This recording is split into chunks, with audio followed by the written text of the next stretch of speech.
Sejam todos bem-vindos ao canal Cristão do Mundo Real.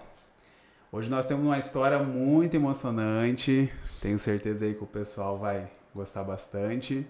Primeiramente, Dai, obrigado por aceitar esse convite, a gente está aí nesse bate-papo, que eu tenho certeza que vai abençoar muitas vidas aí. Amém, obrigada, viu? Eu que agradeço pelo convite, viu? Que legal, a gente que fica muito feliz de poder contar um pouquinho a sua história aqui.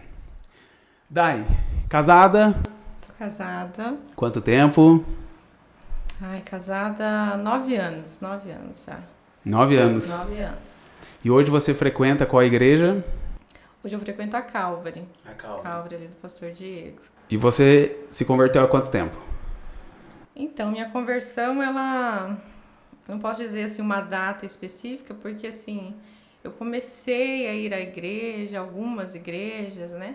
E desde pequenininha, minha mãe levava a gente, eu me lembro, na igreja quadrangular. Ela começou a frequentar, mas nós éramos católicos, né? E, de repente, ela parou, e daí na adolescência, início da adolescência, eu comecei a namorar um rapaz, e daí eu ia com ele na Presbiteriana do Brasil. Foi ali que eu me batizei, mais ou menos com uns 16 anos, e comecei a frequentar ali e tal, e foi muito bacana pra mim.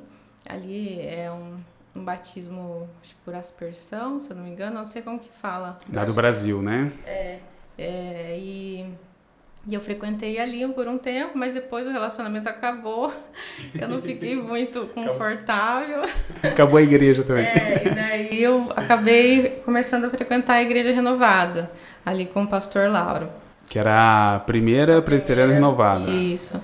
E daí ali eu comecei a frequentar, minhas irmãs iam comigo, e foi muito bacana ali o processo diferente um pouco de uma igreja para outra, mas foi onde eu me encaixei um pouco melhor ali. Legal. Então, eu comecei a frequentar ali, e ali que foi meu crescimento, né?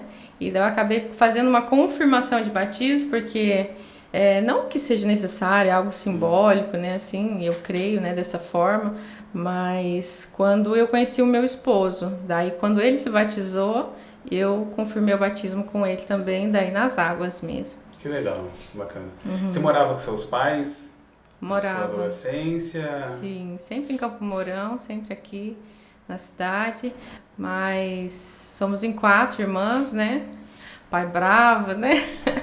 Então a gente morava ali, muito debaixo da saia dos pais, né? Então onde a gente podia ir era para a igreja mesmo, né? Então foi onde a gente acabou crescendo e se desenvolvendo na fé, né? Só que os meus pais, eles foram se batizar agora, antes do pastor Lauro sair, acho que faz uns 2 anos. Foi o último batismo dele, foi o dos meus pais. Mas demorou, assim, nós 4 íamos para a igreja, mas meus pais não iam. Foi algo que nós levamos eles a se batizarem. Mas é bacana que ele nunca impediu vocês de irem na igreja, né? Não, nunca impediu. Ele apoiava? Apoiava, tinha horário, tudo, né? Era uma coisa bem imposta, assim, mas a gente podia ir tranquilamente, tendo horário para ir e voltar. Mas é pai, ó. Eu tenho uma menina, eu já fico pensando que eu vou ser rigoroso, imagina 4 meninas. Muita mulher, né? Mas num ponto foi bom, acho que tem que ter sempre um equilíbrio, né? Porque isso criam marcas na gente, né? Queira ou não, de uma forma ou de outra, a gente acaba tendo mais dificuldade de se desenvolver, às vezes, de falar em público, né? Isso eu tive que desenvolver um pouco na faculdade, né, com os convívios, porque pai muito rígido acaba deixando a gente um pouco assim, né, um pouco... Você era muito tímida? Era muito tímida, sempre fui, e me desenvolvi mesmo na faculdade, foi algo que me ajudou muito, sempre fui muito estudiosa, né, muito dedicada, então quando começaram os trabalhos mesmo, até da escola e acadêmicos, de ter que apresentar na frente e tal, né, daí foi aí que eu consegui me desenvolver. Até hoje, né? Sou um pouco tímida, mas já consigo falar melhor em público. E ficou mais alguma marca? Sempre fica uma marca em outra, mas a gente se perdoa, né? Pai, a mãe e precisa, né? Cada um, a gente faz o melhor para os filhos, né? Eu acho que Hoje, com o entendimento de mãe, a gente pensa que a gente está acertando, errando, a gente não sabe, né? Mas eu acho que o melhor que a gente pode, a gente está fazendo, né? Eu acredito que o melhor que ele podia fazer na época por nós, ele fez. Com certeza. Tudo que ele fez foi pensando em proteger vocês, né? O certo dele era isso na época, né? Então, eu acho que por falta de conhecimento também, né? Então, querendo ou não, acho que tem, né, um percentual de pais aí que acabam fazendo alguma coisa na maldade, mas a maioria quer o nosso bem, né? E hoje a gente que é pai, mãe, a gente entende isso, né? Acaba errando com os filhos, mas a intenção é sempre a melhor, né? a gente nunca sabe, né? A gente fala mais alto ou faz alguma coisa que fala, meu Deus, será que é assim? Será que não é, né? Será que eu tô reprimindo muito? Será que eu tô soltando muito? Mas eu acho que o equilíbrio sempre tem que estar ali, né? O conversar, o olhar nos olhos e isso Mas me conta mais uma marca que ficou em você. Mais uma marca. Então, um pouco da marca, eu fiquei um pouco com, vamos dizer assim, eu sou um pouco perfeccionista, por exemplo, pelo meu pai exigir um pouco mais, né? Eu acabei ficando um pouco mais, tudo que eu faço, eu tento fazer o melhor. Não diria nem perfeccionista, sabe? Não seria essa palavra porque eu não levo ao extremo, mas eu tento fazer. E você se cobra muito? Eu me cobro muito. Você chega a sentir isso na saúde? Não, na saúde não, mas eu sinto.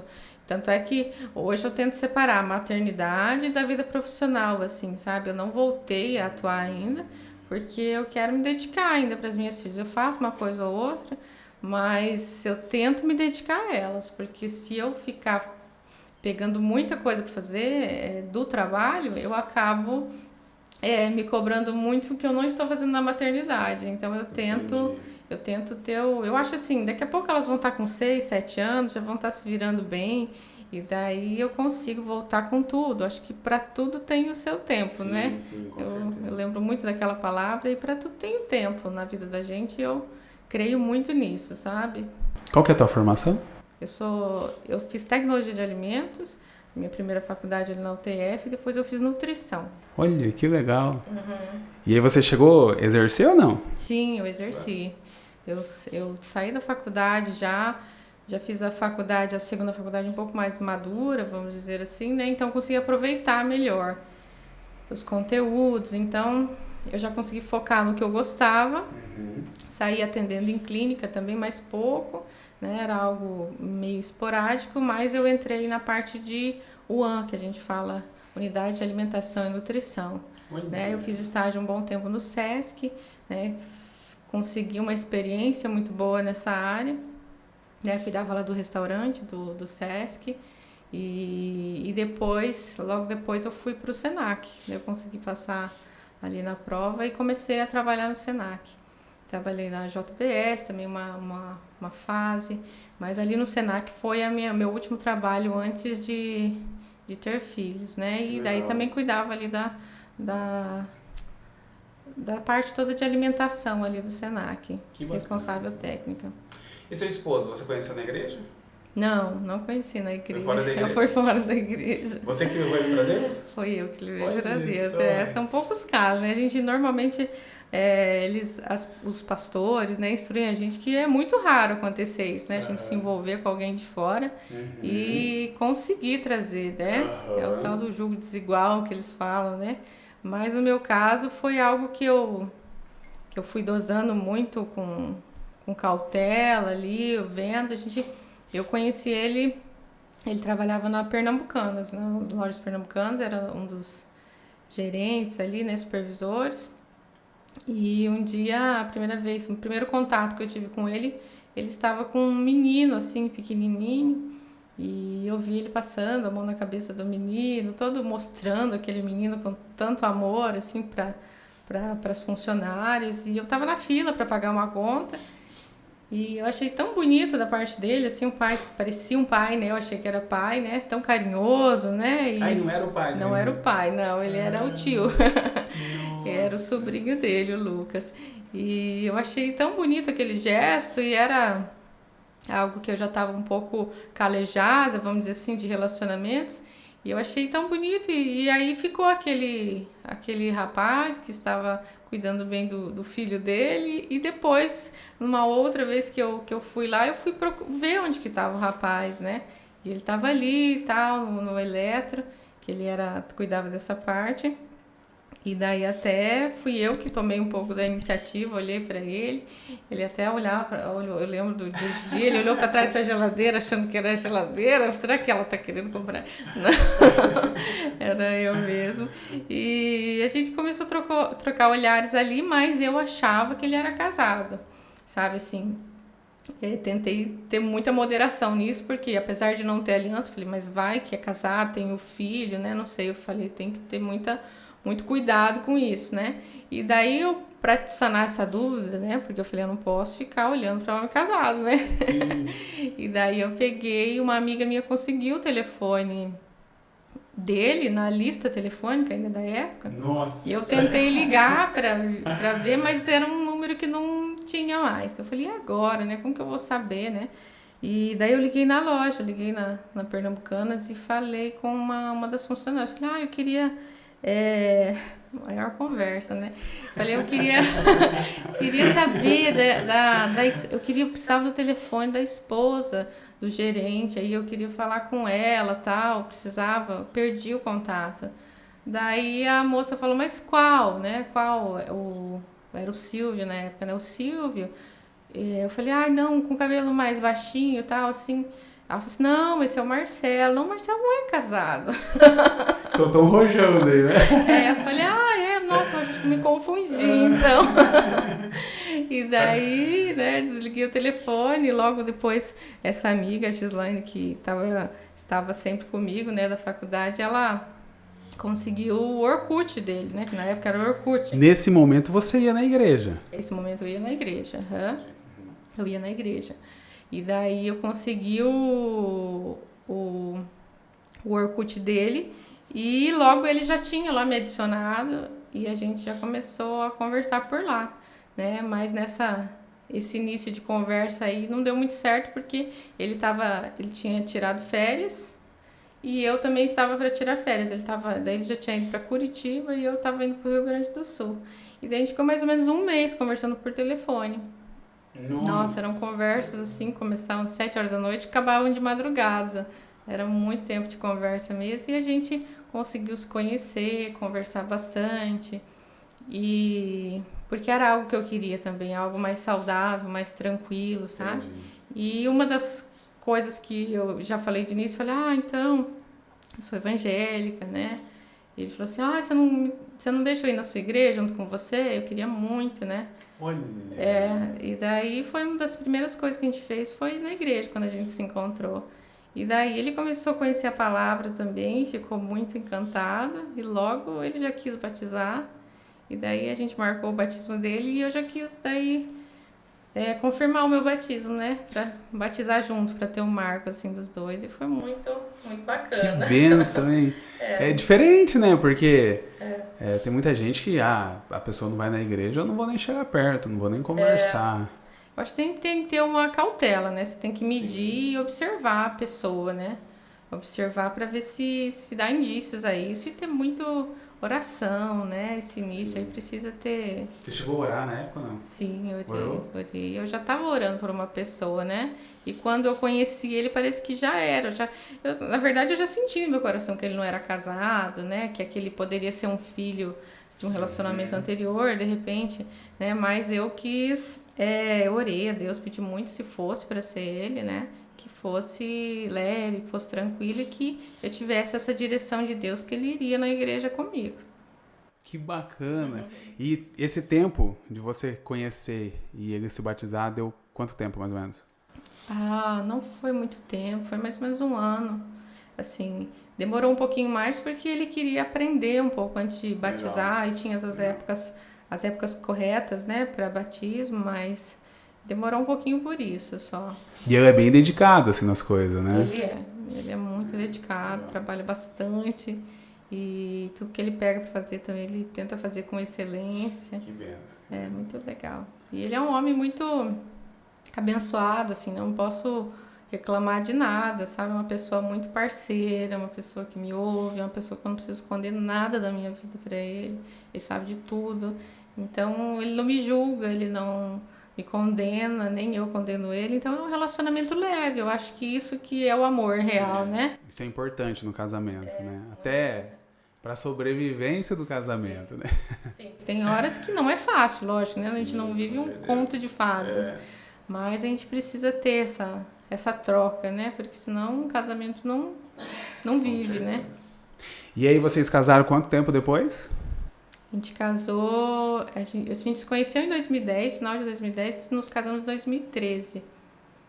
2 anos e meio. Foi 2 anos e meio, mais ou menos. E conta pra mim como que foi a questão do engravidar, era um desejo de vocês, foi de repente... Então, a questão do engravidar era algo que sempre estava no meu coração, né? Eu sempre quis ser mãe, isso já tinha muito certo no meu coração. E chegou um momento no casamento que parece que já pedia o filho, né? E eu parei de tomar os anticoncepcionais e logo começamos a orar, né? Pelo filho. E logo já engravidei bem rápido, sabe? Foi muito rápido a gravidez, né? E tanto é que eu acho que... O que foi esse muito rápido? Foi questão no mesmo mês mesmo eu já engravidei. Muito rápido. Muito rápido. Foi muito rápido. Porque até então eu tirei o remédio, mas a gente ainda estava se cuidando, né? Mas aí quando a gente falou assim, não, agora vai, né? E daí realmente foi. Tanto é que no dia que eu engravidei, foi algo assim muito de Deus, sabe? Da Alice, né? Eu senti que eu engravidei. Foi algo incrível, assim, parecia que era um mover de Deus mesmo em mim, que eu senti, sabe? Eu falei, nossa, eu engravidei, sabe? E eu já estava esperando, eu já coloquei lá no calendário, falei, tal dia eu vou fazer o exame e eu vou estar grávida. Só que não comentei nada com ele, sabe? Mas como eu tinha essa sensação, eu comecei até a sentir no meu corpo, né? Porque se a mulher começar a observar, existem até umas dorzinhas que você sente, né? Então eu comecei a sentir muito, muito vivo isso em mim. E foi assim, batata. Fiz o exame e tava grávida mesmo. Isso que era o desejo de ser mãe, né? Tava grávida. E daí fiz uma surpresa, eu lembro que eu comprei um bodyzinho rosa e um sapatinho rosa e um sapatinho azul para contar pro Marcelo, né? Então parece que eu já sabia que era uma menina, né? Porque a maioria era coisa rosa, né? E daí realmente foi confirmado, era uma menina. E era a Alice que vinha aí. Você imaginava, antes da gente começar a contar um pouco mais da sua história, que você poderia passar pelo que você passou? Não, nunca. Nossa, nem...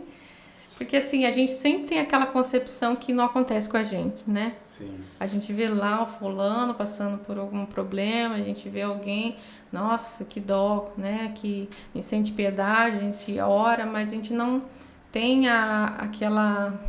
A gente sempre acha que vai solucionar, né? Se o problema acontece, mas eu não tinha nem ideia que poderia acontecer comigo. Porque assim, minha família... muito saudável, ninguém com nenhum problema, né? Tanto é que é uma das primeiras perguntas que eles fazem, né? Sim, é o histórico, né? O histórico familiar. Meu Deus. A gestação foi normal? Foi normal até o exame morfológico, né? O exame aquele com 22, se eu não me engano, 23 semanas, até me esqueci um pouco. Mas até essa fase foi normal, bem normal mesmo. Só daí, quando eu fui fazer o exame morfológico aqui com o Dr. Fernando, né? Ele viu uma normalidade no coraçãozinho da Alice, né? Só que ele não especifica nada porque ele não é especialista, né? Daí ele até passou pra gente ir no especialista que era em Maringá. E daí a gente foi, marcou, mas até então, pra mim, tava tudo certo, eu não fiquei preocupada. Falei, deve ter sido, né, alguma coisa que ele viu, mas não deve ser nada importante. E a gente chegou em Maringá e o médico, eu acho que esse médico, ele tinha que ser retirado a função.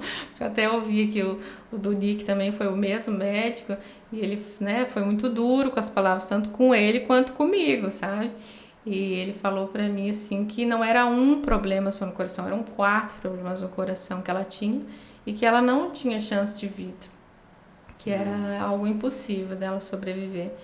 E ali, assim, eu não estava preparada para ouvir aquilo, né? Até o Marcelo não ia nem ficar comigo nesse exame, ele ia trabalhar ali por Maringá. Sorte que ele ficou, porque eu fiquei bem abalada. Eu chorei muito ali no consultório, né? Saí do consultório, né? Porque não tinha como ficar com aquele médico insensível ali. E, assim, ali nosso chão caiu, né? Nossas esperanças desabaram, né?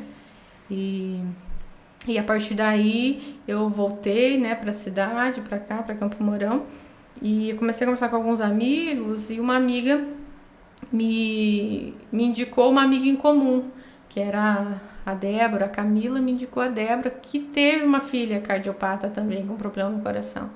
E aí a Débora começou a conversar comigo, começou a me acalmar, começou, apesar de serem problemas diferentes, né? A Alice tinha 4 problemas no coração, que se chamava tetralogia de Fallot. E o da a neném da Débora tinha já um problema no coração, mas que era muito sério, mas tinha que ser operado assim que nascesse. E ela me passou, dei todos os contatos dos médicos de Londrina, e eu já marquei os médicos lá, que foi onde a filha dela operou e que ficou tudo bem, ela já é maiorzinha. E eu já não marquei no mesmo dia, liguei e consegui marcar para os próximos dias e já fui.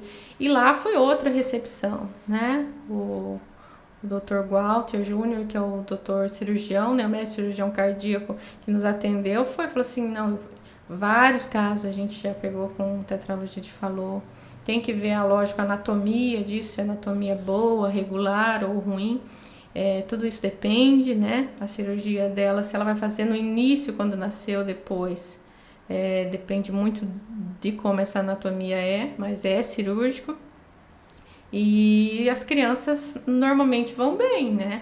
A não ser que seja uma má anatomia, né?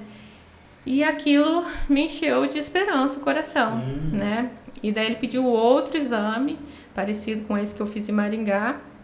E quando a gente foi fazer, eu ainda pedia muito pelo milagre, né? Eu falei, pode desaparecer tudo isso, Deus tem o poder para fazer tudo, né? E até esse momento, como estava você e Deus? Eu estava bem com Deus, mas assim, aquilo me aproximou mais, né? A gente estava, às vezes a gente não passa nenhuma turbulência, a gente conversa com Deus, mas não é aquela coisa, né? Assim, igual quando tem um problema real. Isso para mim era um problema muito real, que a gente nunca tinha vivido na família, né? Tanto é que não tinha ninguém com problema do coração ou qualquer outra malformação na família. E engraçado, que eu acho que é bacana falar, eu não lembro quem, mas uns anos antes de eu ter a Alice, alguém foi em casa, de repente alguém ouvindo vai lembrar quem que foi, né? Que eu não me lembro, eu só lembro da palavra.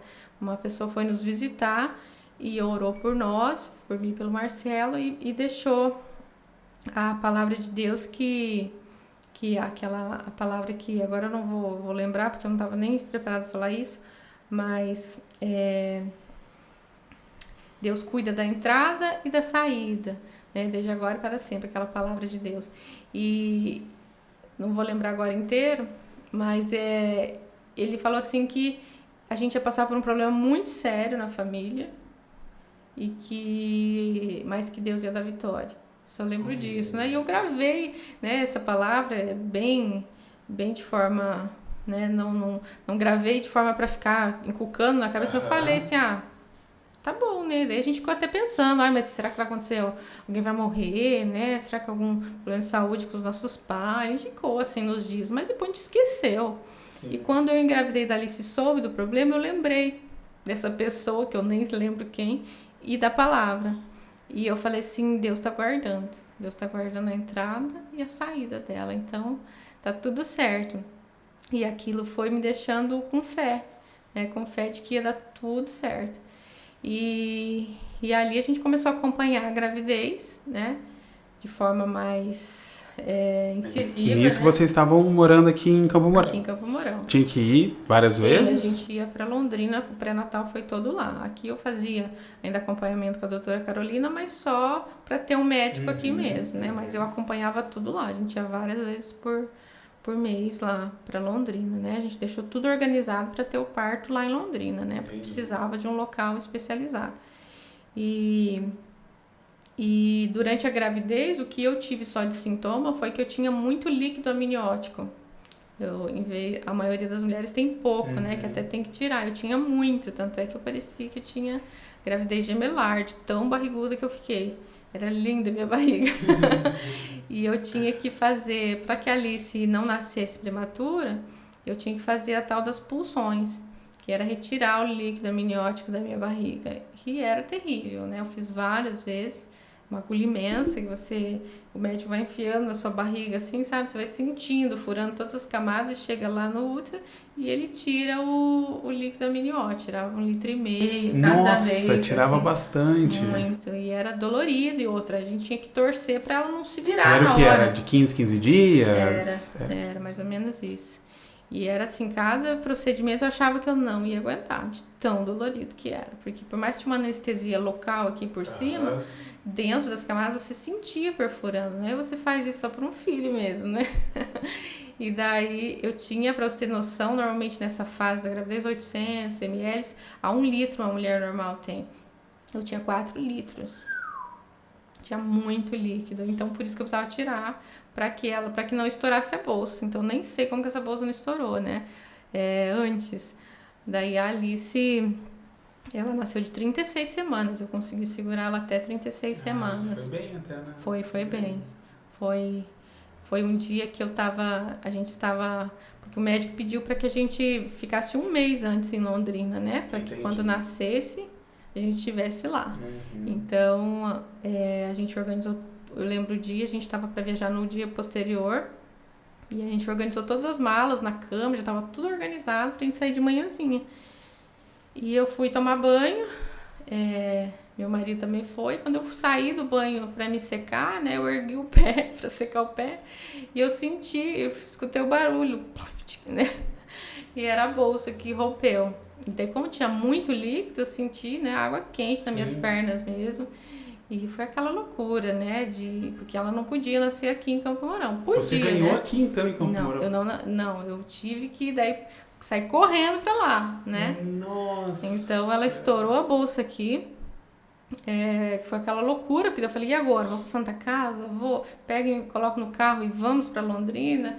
E daí a gente resolveu ligar para a doutora Carolina daquela, falou assim, vem para Santa Casa. E eu fui para Santa Casa, aquele líquido saindo, era muito líquido, sabe? Eu lembro, meu marido também fala da imagem no hospital da Santa Casa, a moça puxando com o rodinho no quarto, sabe? Aquele líquido saindo do rodinho, assim, sabe? Passando. Falei, gente do céu. E daí a gente ficou ali estourou minha bolsa por volta das 6 horas da tarde.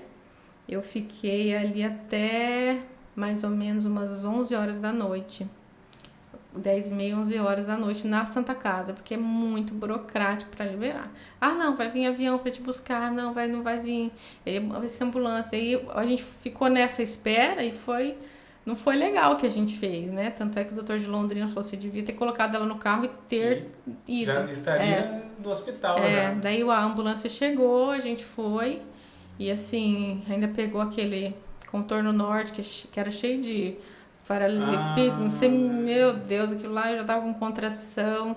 E deu o motorista da ambulância para tomar café no meio, daí meu marido tava atrás, já foi pegar ele lá, falei, meu Deus.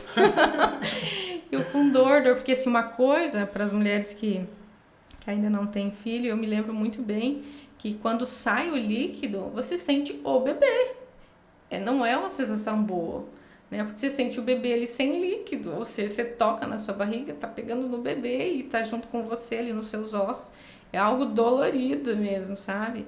Então não tava confortável para mim, né? E eu tava tendo as contrações e ela não podia nascer de parto normal. E daí a gente chegou lá em Londrina, no hospital, e o doutor estava em outra cesárea. Nossa! E daí a gente já foi preparando para o centro cirúrgico, daí ela nasceu às 2h45 da manhã. por cesárea. Que horas que estourou a bolsa? 6 horas da tarde. Meu Deus, que pressão, hein? Foi pressão de ficar esperando, de ver aquele líquido que não parava de sair. Eu cheguei lá, tinha líquido saindo ainda, né? Então, foi uma pressão muito grande. Mas ela nasceu, daí, às 2h45 da manhã. Ainda bem que o Marcelo conseguiu entrar, ele conseguiu ver ela. Às vezes, para quem tá assistindo, vamos dizer que deu 8 horas, é pouco tempo.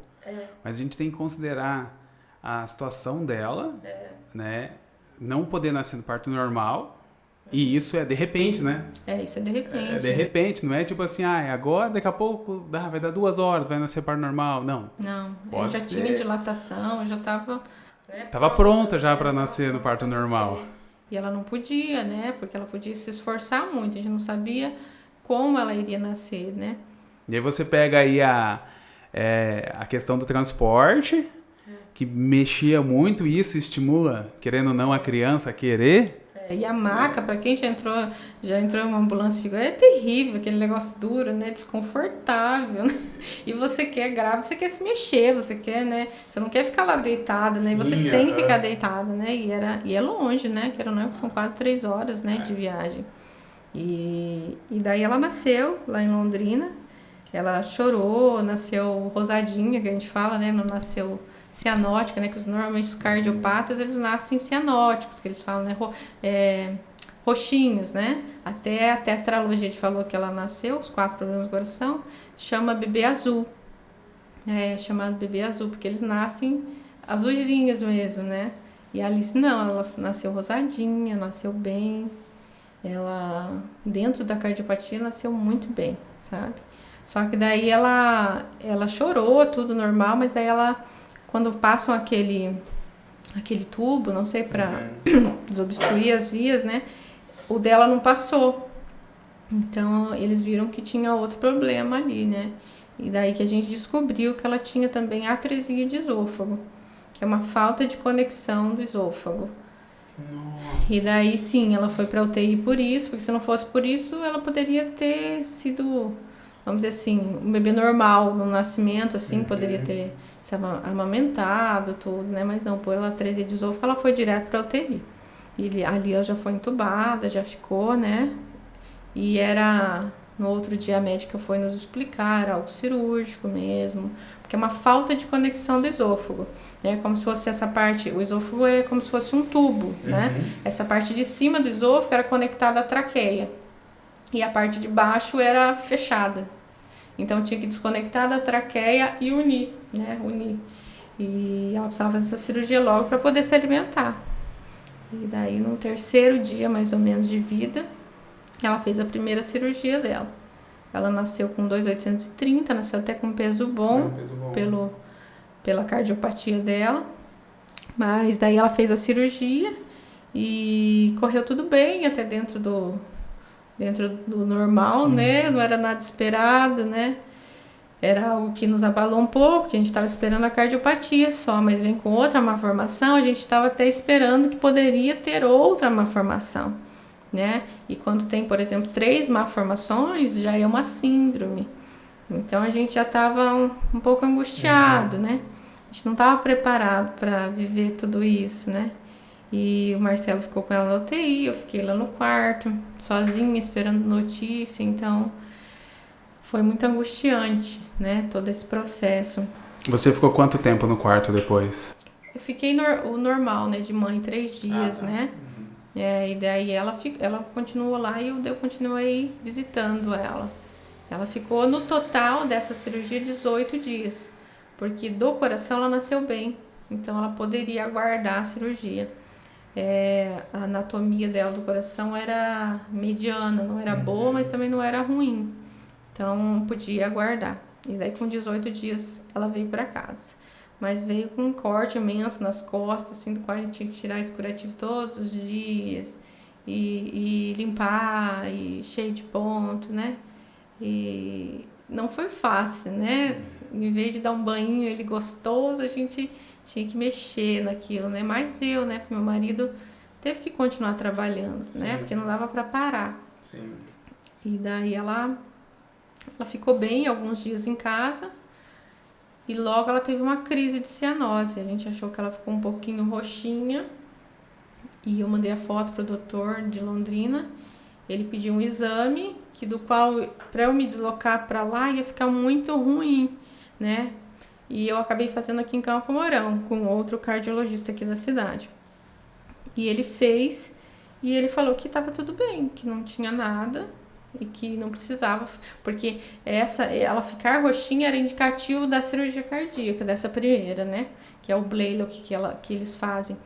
E eu levei nesse médico daqui, ele falou que estava tudo bem. Até ele falou para mim assim que eu queria fazer a cirurgia para matar a ansiedade do meu coração logo para resolver.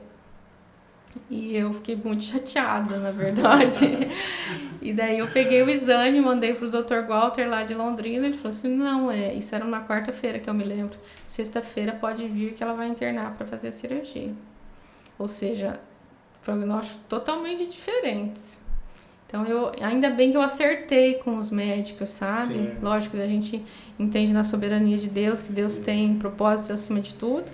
Mas se eu tivesse escutado o médico daqui, de repente ela não teria sobrevivido. Mas como você teve uma experiência também, né? Aí, querendo ou não, já fica na cabeça, né? Querendo ou não, a gente tem que pensar muito que... Eu considero muito a medicina. Era uma coisa que eu até queria ter feito também, mas eu acho que nem todo mundo é dono da verdade. A gente tem que procurar opiniões novas, opiniões mais coerentes. Se pode, faça isso, porque não dá para estacionar em uma opinião só, muitas vezes. E aí ela marcou a cirurgia cardíaca e fez com um mês de vida, mais ou menos, um mês e pouquinho. A primeira cirurgia dela de peito aberto, né? Para corrigir. Não era nem corrigir, era vamos dizer, eles iam fazer uma gambiarra, vamos dizer assim, né? Bem a palavra certa, para ela aguentar um pouco mais para fazer a correção total. Então eles colocam um enxerto ali, né, de carneiro. Mas por que não foi feita a correção total? Porque ela era muito pequenininha. Alguns locais eles adotam em fazer tão pequenininho, mas o coraçãozinho, né, é de galinha ou menor até, né, é muito pequenininho, né? Então é difícil mexer naquelas válvulas, né? Então tem que ter muita experiência. Então eles normalmente fazem esse Blaylock, que é para aumentar o fluxo de sangue no pulmão, para a criança conseguir viver normal e depois fazer a correção total por volta de 1 ano de idade. Meu Deus. E foi essa loucura, né, de hospital, de tentando, né? Ela voltou para UTI, daí ficou quanto tempo? Ela ficou nessa internação, ela ficou bastante tempo, porque ela teve pneumonia. Ela ficou uns 40 dias ou mais. Eu lembro de uma internação que foi 60 dias, eu não lembro muito bem se foi essa. Mas foi mais ou menos isso aí que ela ficou.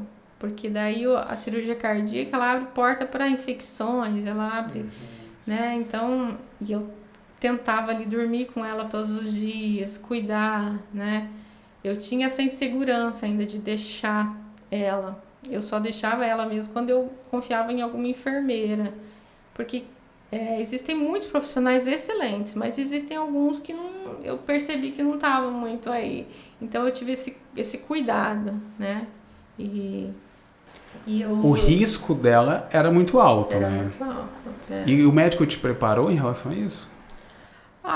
Ele sempre colocava a gente com otimismo, sabe? A palavra dele, não, ela vai ficar bem, vamos confiar, né? E ele tava ali, né? Tem pacientes que ele passa a noite ali, os médicos. Eles são muito bons mesmo. Tem pacientes que são graves que eles passam a noite ali para ver a criança, para ver que tá tudo bem mesmo, para eles poderem ir dormir pós-cirúrgico. Então, assim, é incrível o trabalho deles. Então, o caso dela era grave, mas o Blaylock não era uma coisa tão séria. Era uma coisa que normal de criança, mas podia pegar uma infecção, qualquer coisa assim. E ela teve pneumonia depois disso, ficou isolada. Eu lembro que tinha que usar igual em época de pandemia mesmo. Parece que eu já fui preparada para isso, né? Máscara e todo um aparato, né, para entrar para ver ela. E depois disso ela precisou fazer... Ela voltou para casa, só que daí ela começou a engasgar. Como ela fez essa junção do esôfago, ali onde uniu o esôfago, pela cicatrização acontece um fechamento, né? Pela própria cicatrização, né? Na anastomose, que a gente fala na cirurgia mesmo. E daí ela não conseguia se alimentar, e fechou, né? Porque toda a cicatriz, né? Ela dá uma enrijecida, né? Então enrijeceu para dentro. E daí não passava o leite, né? Voltava tudo. E daí ela começou a fazer as dilatações de esôfago, que era com velas bem grossas, que colocavam por endoscopia para dilatar esse esôfago dela. Fez várias vezes, mas assim, voltava o calibre. Na outra semana a gente ia, sempre marcava para toda semana, tava sempre no mesmo tamanho, pequenininho. Ela não conseguia se alimentar. Daí ela tomava anestesia geral toda vez? Toda vez, anestesia geral. Por ela não conseguir se alimentar, optaram pela gastrostomia, que é aquela sondinha da barriga, né? Então ela fez a gastrostomia, logo depois ela fez a cirurgia de refluxo, porque como poderia ser do refluxo também está subindo esse ácido, o ácido ele faz com que mude o tecido do esôfago, né? Então ele podia estar enrijecendo por conta do ácido do estômago. Então optaram na cirurgia de refluxo, logo após a gastrostomia, que foi depois, e ela ficou se alimentando por sonda por um bom tempo, até 1 aninho mais ou menos de idade, ela ficou com a sonda né, tinha aquele aparato de Ela não puxava, não tirava? Não, porque ela era também bem imatura, vamos dizer assim, ela chegou aos 4 quilos, para você ter noção, com quase 8 meses de vida, né? Então, 6, 7 meses, se eu não me engano, assim, 8 meses é muito. Mas foi 7 meses, ela chegou nos 4 quilos. Então, ela era muito pequenininha, muito magrinha. Então, foi aí também algo que me impulsionou a estudar para como engordar ela. Porque a gente, na nutrição, a gente não vê tudo, né? A gente vê as áreas específicas e cada um vai para onde quer, né? E daí eu comecei a estudar porque eu vi uma falta de conhecimento muito grande dos profissionais quando se falava em leite, quando se falava em suplementação. E aí foi E isso é muito importante, né? Muito legal, muito. E assim, eu fiquei apaixonada por essa área mesmo de poder ajudar. Tanto é que eu faço parte de um grupo lá de atresia de esôfago do WhatsApp e eu já ajudei várias crianças. Não é por falar de ajudar, mas isso me deixa muito feliz, sabe? De ter aprendido algo que eu possa ajudar outras crianças. Crianças com gastrostomia, normalmente elas não se alimentam via oral, elas não querem comer, que foi o que aconteceu com a Alice também. Deu quase 1 ano, ela não queria comer nada, nada. E aí, você vai ficar naquela? Não, como nutricionista, tem que pôr a fruta, tem que ser fruta. Não dá para ser assim, né? A nutrição acaba sendo muito engessada nisso. E a gente precisa ofertar outros alimentos para abrir o paladar dessa criança, para daí sim inserir os alimentos que são importantes. Tanto é que a Alice teve uma época que eu dava biscoito de polvilho na mão dela, Pra você ter noção, a primeira coisa que ela aceitou, porque a gente tentava dar de tudo, não aceitava, fazia náusea. A gente foi numa padaria uma vez e meu marido pediu um bolo de amendoim, não sei, e ele foi brincar, pegou o glacê e foi pôr na boca dela, né? A gente já sabia, né, que ela não aceitava, e ela pegou e quis. E a gente já tinha feito até com outras coisas, né, que não são tão saudáveis. E ela se interessou. Eu falei, nossa, que incrível, né? A gente ficou assim, correndo para casa. Fomos correndo para casa e pegamos uma bananinha lá, maçã, e dei com o dedo mesmo para ela, assim, e ela começou a aceitar. Peguei uma maçãzinha, raspei, aí que tá o diferencial, né? Você não vai oferecer o glacê do bolo para criança, mas você vai fazer o que é certo. Mas algumas vezes eu tive que optar pelo crocante, algumas coisas que não eram tão saudáveis, mas que hoje ela não tem problema nenhum com isso. Ela é totalmente adepta à fruta, ela não gosta de doce. Então, a gente sempre tem que ter uma cautela em relação a isso, sabe? Até pela opção no momento, né? Se a criança não tá comendo nada, o que você vai fazer? Vai deixar passar fome? É bem isso. E daí eu precisava engordar ela, então tive que aprender, tinha o TCM, que eu podia dar para criança, né? Que é um óleo essencial, tinha a maltodestrina que podia colocar no leite dela. Então, fui fazendo as misturas, calculando, e ela conseguiu chegar hoje na normalidade, graças a Deus. Hoje ela tá no peso, tá na eutrofia, tá tudo na normalidade, tanto o tamanho quanto o peso. Parece que ela é pequenininha, O que eu sempre achei, esses dias eu fui colocar ela na curva e realmente ela tá dentro. Quem tá fora é minha outra filha, que ela é maior, né? Então, eu sempre achava que era o contrário, que a Alice era pequena e que a Lívia tava um pouquinho maior, mas que era... Mas não, a Alice tá na normalidade hoje. A gente conseguiu isso. Então a gente parou aqui na 4ª cirurgia. Na gastrostomia. A sondinha dela ficou um tempo se alimentando por sonda.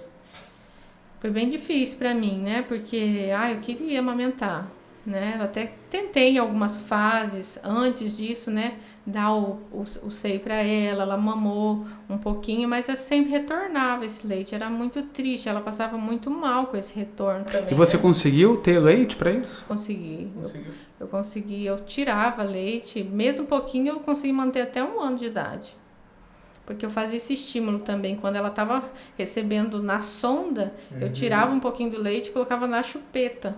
Para ela sentir o sabor do leite, para ela fazer essa conexão entre leite tomando e o leite chupando. Então toda hora eu estava dando leitinho, porque ela não aceitava na mamadeira, né? Não aceitava em nada.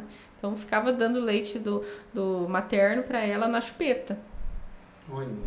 Então tem que tudo ponderar também. A chupeta para mim foi muito bom, porque no hospital, a hora que ela estava em jejum para as cirurgias, eu tive que pôr a chupeta. Ela precisava da chupeta, foi muito bom. Então a gente sempre tem que ter o bom senso, né? Assim, quando é uma criança que nasceu no tempo certo, tá tudo bem, é diferente. Sim, totalmente né? diferente. A gente pode considerar não usar chupeta, não comer doce, né? Agora, cada caso é um caso, né? Não adianta, né? É bem isso. E daí, depois da 4ª cirurgia, da gastrostomia, ela, como essas dilatações não resolviam, ela teve que partir para a cirurgia novamente. Ela tirou essa parte que estava menor do esôfago, né? E a médica tirou.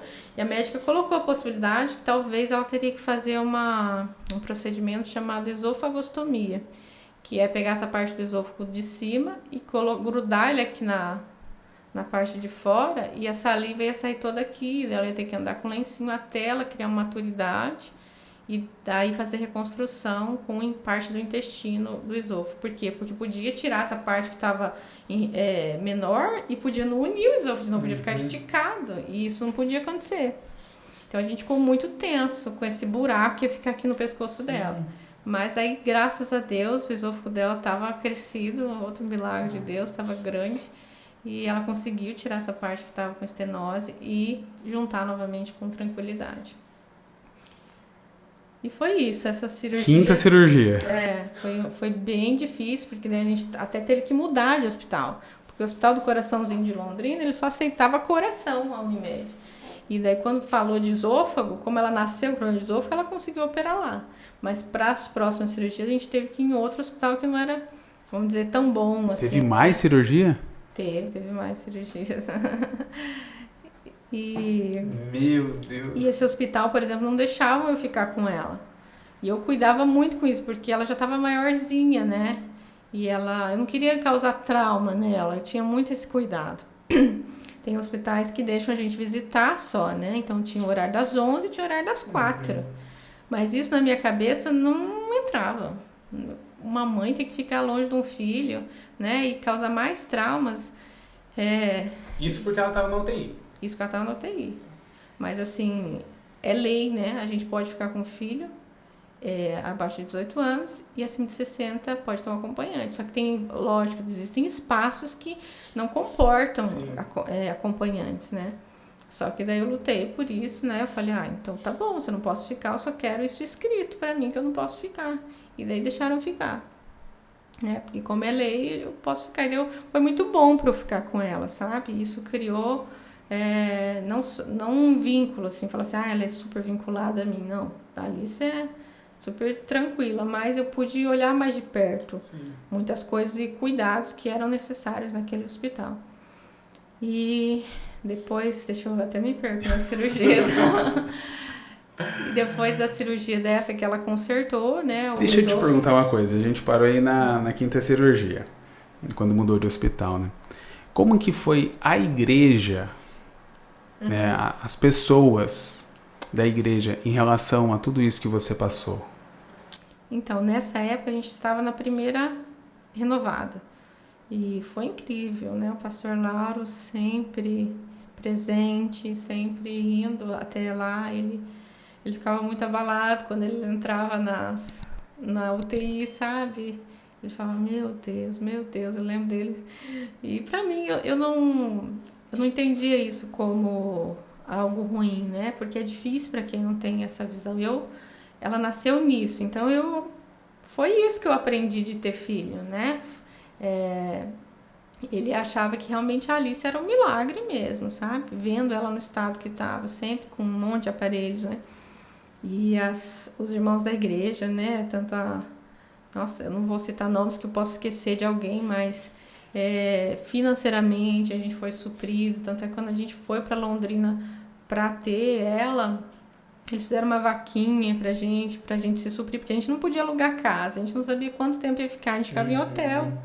Então a despesa era muito grande, muito alta. Hoje eu olho para trás e falo, não sei como que a gente sobreviveu. Não sei. Porque teve uma época, quando ela era novinha, ela tomava um leite de 200 e poucos reais. O Neocate. Porque ela tinha intolerância à proteína. Então, assim, eram muitos gastos que a gente tinha que fazer. A gente vê que é só Deus, né? Só Deus, só Deus. Mas os irmãos foram muito presentes em oração, ajuda financeira que a gente nem esperava e eles apareciam. Uma vez também uma irmã que eu nem tinha tanto contato e a gente precisando de dinheiro e sempre eram as vacinas, ela tinha que tomar particular porque não podia dar reação por causa da cardiopatia. Sim. E daí ela tinha que tomar as meningo, que eram caríssimas, e era 4 doses que ela tinha que tomar, assim. E teve irmãos que ofertaram essas vacinas. Teve outra que eu nem conhecia, que chegou lá em casa, ela trouxe um envelope para você.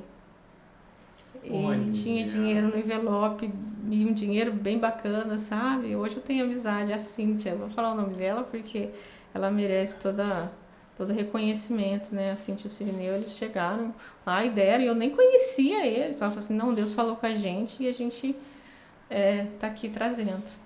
Falei, olha... Deus, não, e ambos têm um coração enorme, né? Os dois. Foi incrível. A gente vê, né, o poder de Deus nesse momento, né? Porque não foi uma história parecida, mas a gente teve uma história em relação a filhos também, né? E você não sabe o dia de amanhã, você não sabe como vai ser daqui 2 horas, aí você precisa de várias coisas e você não sabe nem como que você vai fazer. Né? Desde o financeiro, saúde, médico, cirurgia, exame. E Deus vai providenciando no momento certo, né? É incrível, né? Até pra gente poder praticar um pouquinho aquela questão da ansiedade, né? Que a gente quer saber como vai fazer, como que qual que é o próximo passo. Mas aí a gente aprende que tem que confiar, né? Tem que confiar, porque Deus, né, não veste os lírios, né? Igual ele fala na palavra. Ele cuida de todos os detalhes, né? Todos. Então a gente não pode esquecer, né? Às vezes a gente procura Deus soberano lá no céu, mas Deus está nessas pequenas coisas, né? Eu vejo Deus nas árvores. A gente tem que começar a ver, né? Nos pequenos detalhes, ver que Deus está aqui, né? Com a gente. Onde está Deus, né? Que eu não estou vendo. Está em tudo, né? Com certeza. E aí, depois dessa, teve mais cirurgia? Então, depois dessa cirurgia que ela refez, né, o esôfago, como ela tinha feito essas dilatações com essas velas, tinha perdido a cirurgia de refluxo, porque daí como essas velas iam até o estômago, ela teve que refazer a cirurgia de refluxo. Meu Deus! Daí ela refez, essa foi a 6ª. Ficou na UTI de novo? Ficou. Tudo era muito grave. Uma cirurgia de refluxo, que é até simples, ela ficava na UTI um tempão, porque ela pegava pneumonia, aí ficava um tempão. Ela nunca pegou infecção? Ela sempre estava com infecção, mas daí baixava as infecções dela. Nunca foi algo generalizado, assim, ou algo mais grave. Tinha épocas que até os médicos falavam, tá isso, tem isso, aquilo, mas assim, a gente nunca... Eu entreguei tanto ela na minha gestação, chegou uma hora que eu falei assim, Deus, ela é tua, ela não é minha. Então o Senhor faz dela o que o Senhor quiser. Só que se o Senhor quiser me deixar ela aqui na terra comigo, eu vou ficar muito feliz. Né? Porque esse é o meu sonho, de ser mãe, e ser mãe da Alice, né? E foi incrível o que Deus foi fazer. E daí depois dessa ela tinha uma náusea estranha, assim, uma ânsia. Isso ela já estava com uns 2 aninhos. E a gente resolveu ir para São Paulo com um médico especialista lá, que é o médico, o top mesmo de questões de esôfago, né? E a gente foi fazer esse exame. Ele pediu um exame para fazer de uma endoscopia para ver. Isso também foi um dos melhores do Brasil, para você ter noção, endoscopistas. E o médico também, ele tem reportagens na Domingo Espetacular, Globo Repórter, é um médico muito bom, o Dr. Wayne Stanuri. Ele já operou mais de 5.000 crianças com atresia de esôfago e ele é especialista em gêmeos siameses, para você ter noção. Então, ele separa gêmeos siameses. O que é uma atresia de esôfago? Para ele, nada, né? Então, a gente foi nele, ele pediu esse exame e depois do exame, que era um exame de rotina, a gente voltaria embora, a gente foi de avião. E a Alice começou a ter febre, a gente ficou lá. Como a gente tinha pago particular esse exame, ela ficou em observação pelo SUS. E meu marido não podia ficar, só eu ou ele. E a gente ficou um pouco incomodado, porque daí a gente viu que ela estava com uma pneumonia. E eles começaram com antibiótico bem fraquinho lá em São Paulo. Falei, esse antibiótico vai fazer nem cócega na Alice. E eu resolvi tirar ela, a gente resolveu trazer para Londrina para ela continuar o tratamento em Londrina, porque a passagem da gente estava pro dia posterior, já para retorno. Então eu falei, eu vou ficar aqui um mês, 40 dias, não vai dar, né? O médico concedeu a alta, só que daí quando ela chegou, já chegamos no sábado em Londrina, a gente já foi para o hospital com ela internar. No sábado ela estava comendo, veio mamando, veio, né, chegou... comeu pãozinho que veio para ela com presunto, isso ela já comia, né? Ela tinha quantos anos? 2 anos. 2 anos e pouquinho. E ela comendo, tal, normal. E no domingo, isso no sábado, no domingo ela parou de comer. Não quis mais comer, começou a ficar quietinha, tal. E daí os médicos vão fazer uma endoscopia para ver, né? Isso marcaram para terça. Eu cheguei no sábado. E o exame dela foi sexta, para você ter noção.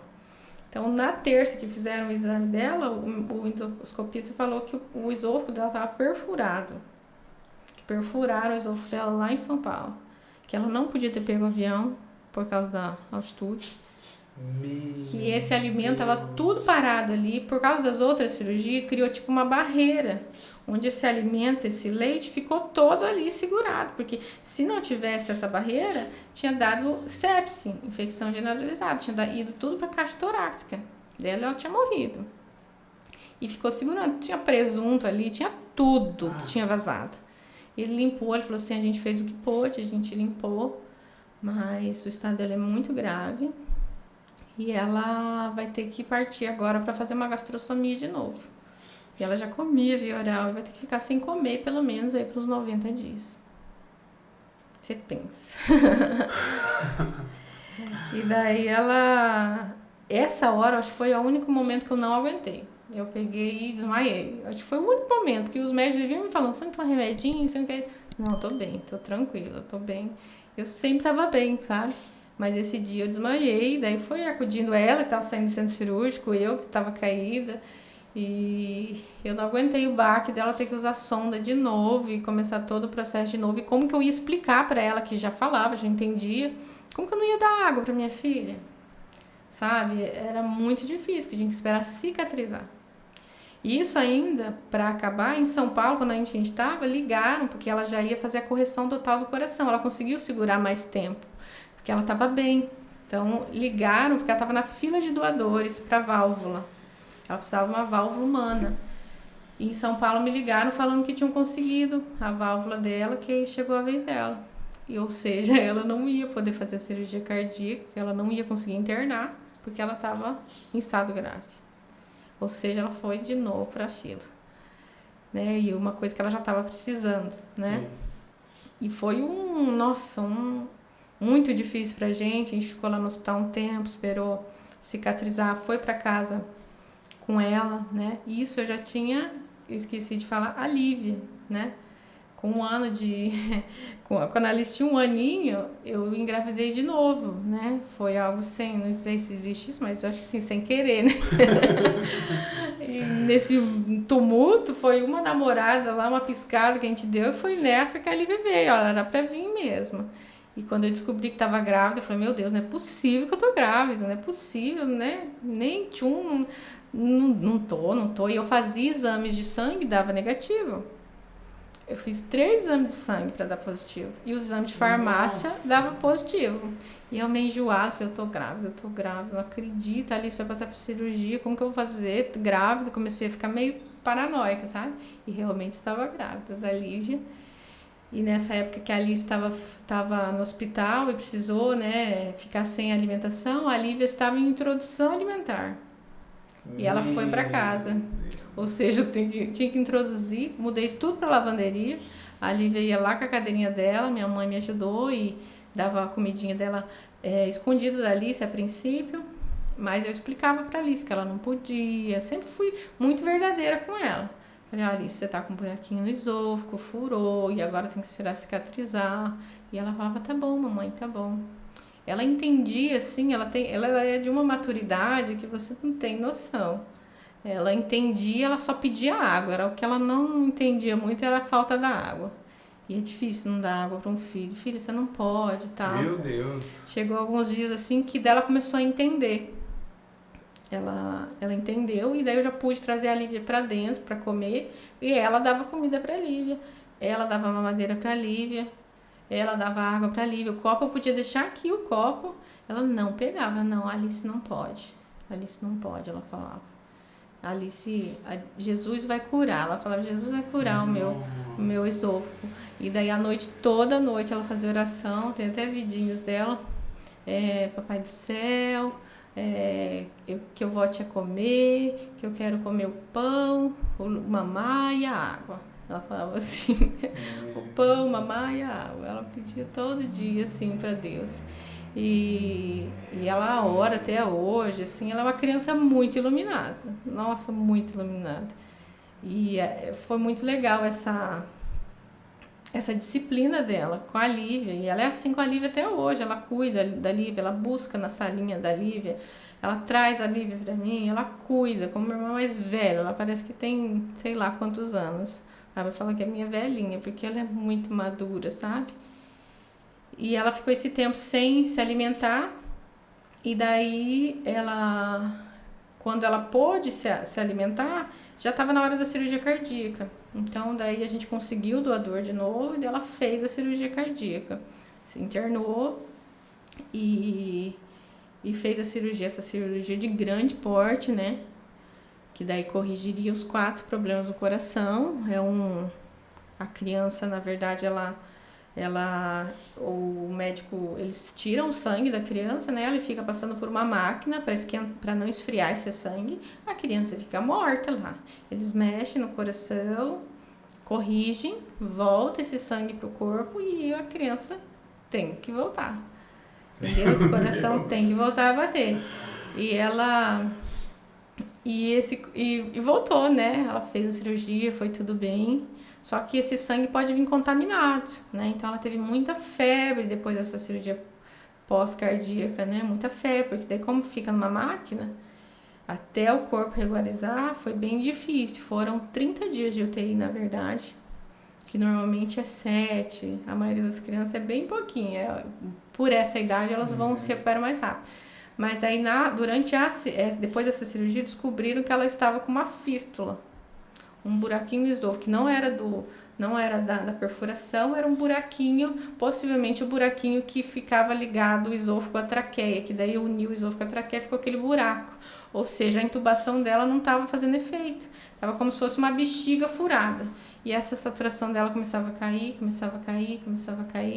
e a gente já começou a ficar desesperado, os médicos começaram a ficar desesperados. Certo dia também chamaram a gente, o único dia que eu saí para dormir, que a gente revezava, né, eu e o Marcelo. Chamaram a gente, era umas 5 horas da manhã, que a Alice estava com sangramento.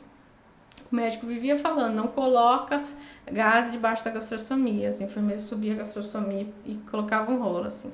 Eu falava, não pode. Por isso que eu estava sempre junto. E colocaram, e no fim romperam alguma veia ali. E ela estava com sangramento, já estava na 2ª bolsa de sangue. E esse sangue, e a doutora deixou eu entrar, depois que eu entendi por um tempo que era para despedir. E a gente entrou e aquele sangue jorrando, uma enfermeira em cima dela, assim, tapando aquele buraco ali com luvas com água quente. E daí ela ela foi um momento que eu me lembro muito forte, que era para me despedir dela, né? Mas eu entrei com serenidade, vi, eu não sei porquê, eu falei assim, não, tá tudo bem, doutor, eu vou sair, porque ela tá bem. E daí logo o doutor chegou, conseguiu conter aquele sangramento, ela já tinha tomado 2 bolsas, tomou mais uma e ficou bem.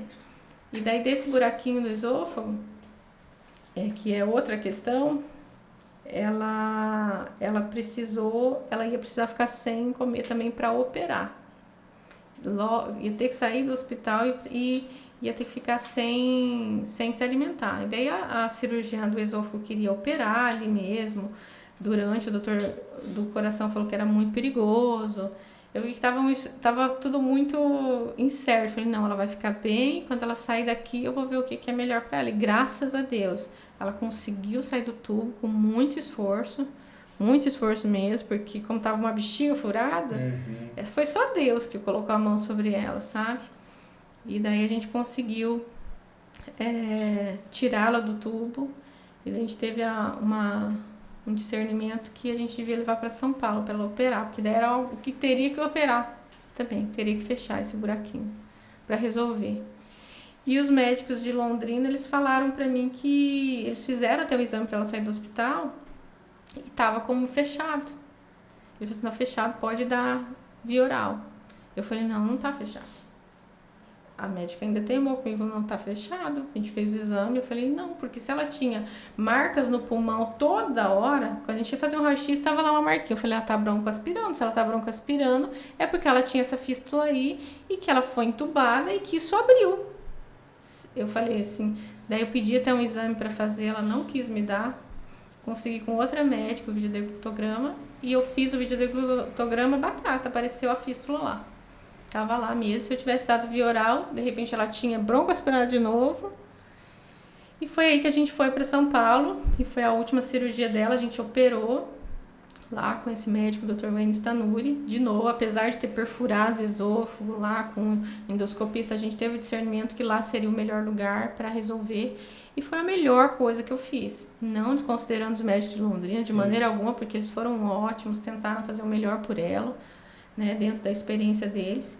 E lá em São Paulo, o Dr. Wayne, em, sei lá, 1 hora e pouquinho, ele abriu o tórax dela de novo, que eles falavam que ia ser muita aderência, demorar muito a cirurgia. E ele fez muito rápido. Por isso que eu falo, o que é uma atresia de esôfago para uma fístula perto de gêmeos siameses, né?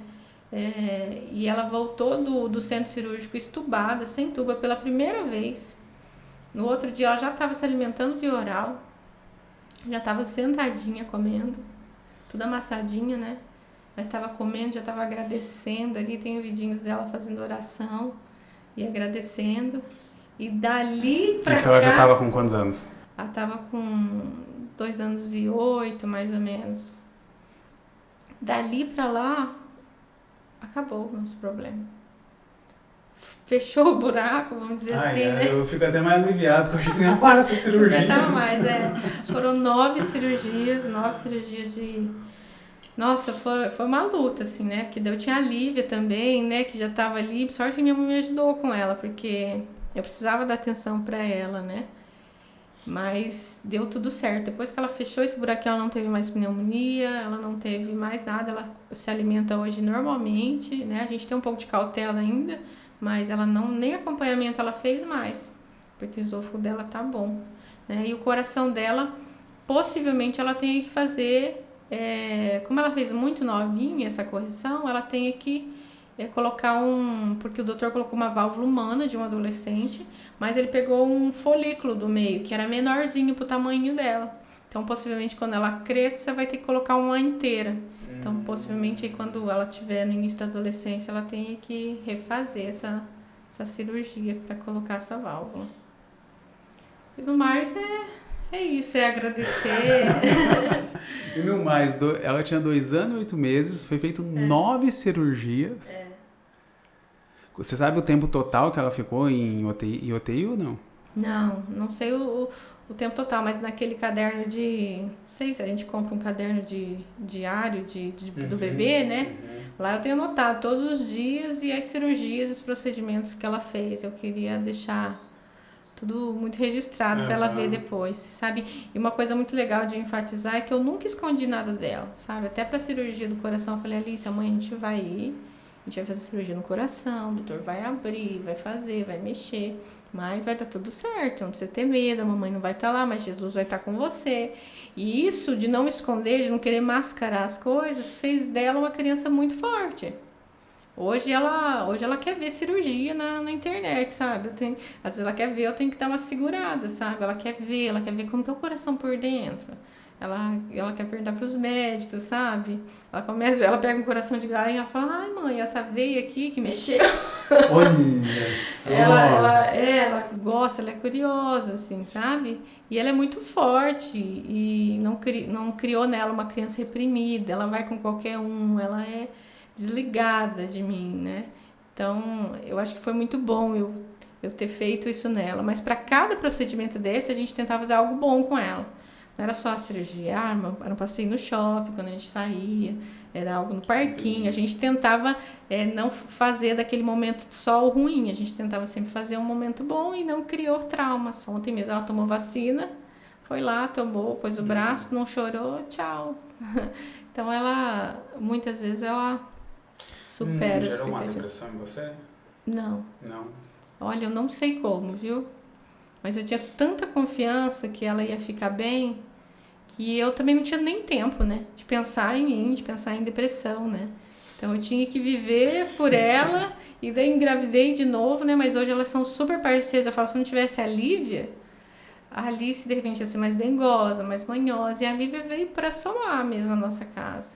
Eu falo assim, se eu pudesse ter 10 filhos, e você é muito protetora ou não? Não gosto. Eu gosto que elas voem, que elas vivam a vida delas. Lógico que a Lívia eu tenho que dar um pouco mais de atenção, porque como ela ficou muito longe de mim, isso ela sentiu.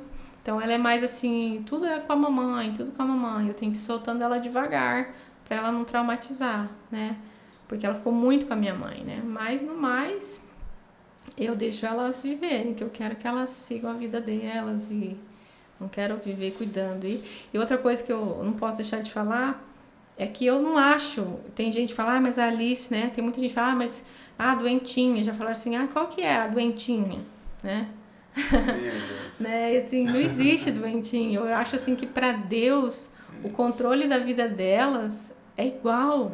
A hora que Deus quiser levar a Lívia, vai levar a Lívia. A hora que quiser levar a Alice, vai levar a Alice. Eu não tenho que me preocupar com o dia de amanhã. Isso eu aprendi em Deus, sabe? Que eu não tenho controle sobre as minhas filhas. Sim. Né? Então eu preciso confiar. A mesma vida que Deus tá cuidando da Lívia, está cuidando da Alice. E vai me permitir ficar com elas até onde Ele quiser. Sim. Não, e diferente, se uma tem uma idade mais alta, outra mais baixa, uma pode comer isso, outra não pode. Não existe, né, a doentinha. Não, hoje mesmo as duas fazem jiu-jitsu, as duas estão fazendo natação, sabe? A Alice está tentando o máximo inserir ela nessas atividades e ela adora, sabe? Eu quero que ela tenha uma vida normal. Sim, se ela tiver limitações, tá tudo certo. Mas eu quero que elas sejam mulheres fortes, né? Mulheres que tenham a palavra de Deus, lógico, como fundamento sempre, o que elas já têm, né? A Alice é tudo muito da oração, muito do cuidado. Todo dia ela lembra, sabe, antes da refeição, antes de dormir. Só para relembrar, qual que é a idade das duas hoje? A Alice tem 5 e a Lívia tem 3. Até eles falam as gêmeas, né? Mas não são gêmeas. Cada uma tem uma idade mesmo. 5 e 3. É que a mais nova é mais alta, né? Mais alta. É mais alta. Ela teve tempo também mais de se desenvolver. Que ela não, a Alice, né? Deu uma desacelerada, acho, no crescimento dela um pouquinho, né? Passou muita coisa, né? 9 cirurgias. Meu Deus. Quanto tempo que ela ficou sem se alimentar direito, né? Tanto é que hoje ainda ela mama, né? Mas eu falo, pode mamar, filha. Até uma idade eu vou deixar, porque ela ficou tanto tempo sem, né? Não existe regra. Né? Existe sim que ela esteja bem, que ela saiba o tempo das coisas, né? Ela ficou tanto tempo sem, né? Dá, então hoje as filhas estão bem.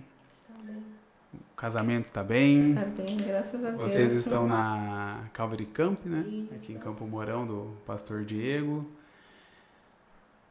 Dificuldade continua tendo, né? Que isso aí não vai acabar nunca, né? Não tem como. Mas só pra gente finalizar, então, tudo isso que você viveu, né? Essa intimidade que você criou com Deus, que eu acho que é o principal nesse momento, né? Você foi agraciada e não teve uma perca, né? Tem as 2 filhas. E o que você fala hoje? Vamos pegar um lado de mulheres que não querem ter filhos. O que seria hoje, assim, vou te falar que seria um conselho, mas o que você passaria de mensagem para essas mulheres? Que hoje elas não querem ter por opção delas, né? E não por, de repente, por uma doença, né? Alguma coisa assim. Pra mim soa um pouco estranho, porque como eu sempre quis ter filhos, né? Quando eu ouço uma mulher que, não quero ter filhos, eu acho... Ou muitas vezes a gente ouve assim, não, eu quero só um e Deus que me livre. Eu ouço muito essa palavra, Deus que me livre outro, né? Ai, não quero, né? Eu vejo até um rosto meio assim, não... Eu acho que, lógico, existem opções, né? De querer ter 1, ter 2 filhos. Mas a gente precisa confiar que Deus vai cuidar de tudo, né? Mas para quem não quer ter filho, eu acho muita individualidade. A gente tem tempo para tudo, né? Tem tempo para a gente se cuidar, para a gente se amar, para a gente trabalhar. Um filho não vai tirar isso da gente.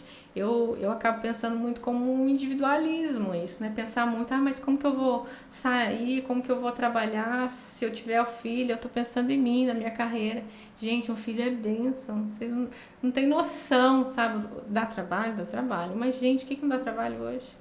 Tudo, né? Tudo. O reconhecimento deles, o abraço deles, o amor deles não existe. Eu falo que eu sou aquelas mãe babona mesmo. Se eu pudesse ter 10 filhos, se eu tivesse condições financeiras, eu teria. Porque é incrível ter um filho. Uma coisa que é bacana, porque você viveu os 2 lados da gestação, né?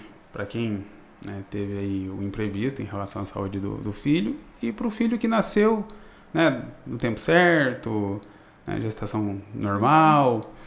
E muitas mulheres acham que teve a primeira gestação, teve alguma dificuldade, não quero ter mais porque vai se repetir aquilo. E é diferente, né? É diferente, gente. A gente passa por certas situações porque a gente precisa passar. Mas um segundo filho não quer dizer que você vai ter o mesmo problema. Lógico, a gente fica inseguro. Isso não tem como não, né? Da Lívia, eu fiquei insegura, fiz todos os exames. Ela nasceu em Londrina, para você ter noção, porque eu tinha medo que ela nascesse cardíaca, enfim. Mas eu tinha segurança que o que era para mim, Deus ia me dar. Eu não ia mudar essa história. Não era eu não querer ter outro filho. Eu teria, com certeza. Mas não seria... se eu tivesse esperado um pouco, se a Lívia não tivesse vindo com 1 aninho da Alice, eu teria tido agora, estaria com outro filho, com certeza. Porque a gente precisa entender que Deus, ele está cuidando de tudo. Não é porque a gente teve um filho com problema que o segundo vai vir, que o terceiro vai vir. Isso acontece, porque a gente precisa passar por isso. Eu acho que a gente precisa se lançar. Filhos são bênçãos do Senhor. É gostoso demais, é um presente. Né? É difícil, é dificuldade. Às vezes vem com alguns detalhes, né? Que eu falo detalhes, mas tudo é para nos moldar. A gente não é o que a gente é hoje se não fosse os nossos filhos serem assim. Como seria eu se a Alice não fosse diferente? Sim. Eu não seria a Daiane que eu sou hoje. Então a gente precisa entender isso. E um filho a mais sempre vem para acrescentar na vida desse filho com detalhe. Que legal. Dai, obrigado por ter aceitado esse convite, por ter contado aí a sua história. Eu que agradeço. Parabéns aí por se manter firme e forte com Deus, você, seu esposo.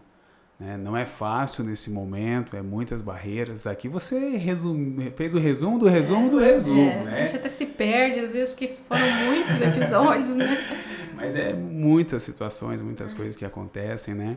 E a gente sabe que é só Deus nesse momento. Né? Deus que vai cuidando dos detalhes, vai ajeitando as situações, até mesmo aquelas situações que de repente a gente acha que poderia dar errado, Deus está ali trabalhando, te encaminhando para o caminho correto, né? Obrigado de coração, que Deus continue abençoando vocês, as meninas, e que elas possam realmente ser servas do Senhor. Amém. Né? Que esse testemunho aí seja realmente para engrandecer o nome do nosso Deus, né? Amém. Daí, obrigado de coração, fica com Deus, pessoal. A gente agradece aí vocês. Obrigada. Tchau, tchau.